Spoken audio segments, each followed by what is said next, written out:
si on parle des investissements boursiers aujourd'hui, la référence en termes de succès, c'est Warren Buffett.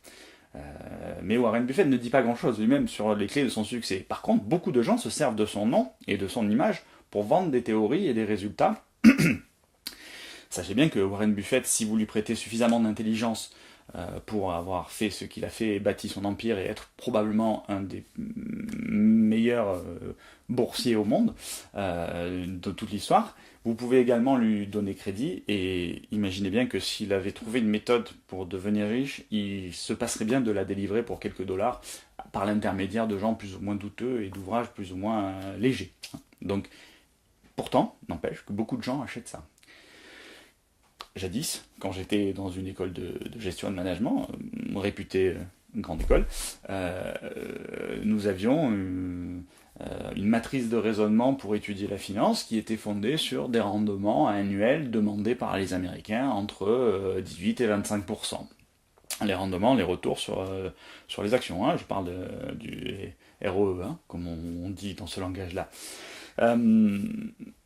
Personne ne contestait, tout le monde pensait que c'était beaucoup, mais sans aller plus loin. Et en fait, si on cherche bien d'où vient cet ancrage de ces 20% de rendement, eh bien une seule personne a réussi à faire ça sur des placements réguliers, des rendements sur des actions investies en bénéfices, en dividendes annuels.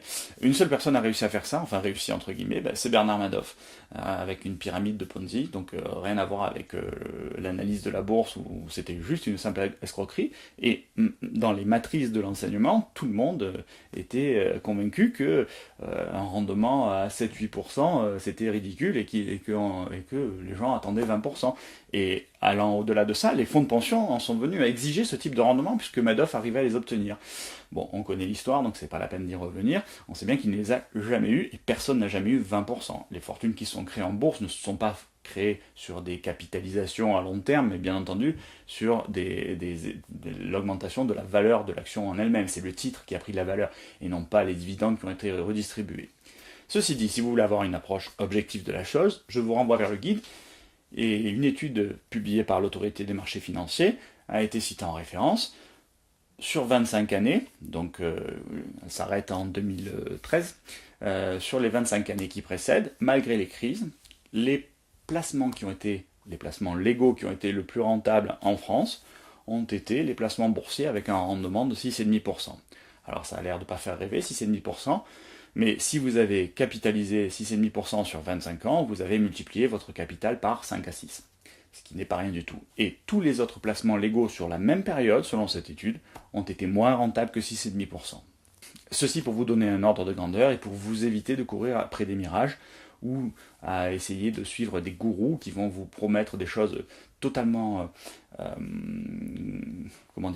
très motivantes, mais en même temps qui vont être avec plein de preuves, plein d'éléments, plein de témoignages, et qui vont être biaisés quelque part, puisque personne n'obtient ce type de rendement à coup sûr. Alors, très bien. Si cette vidéo vous a plu, je vous conseille de cliquer sur le lien qui se trouve juste en dessous. Ça vous permettra de pouvoir avoir accès à une formation complète sur la négociation et du coup pouvoir faire des économies sur votre prochain achat immobilier.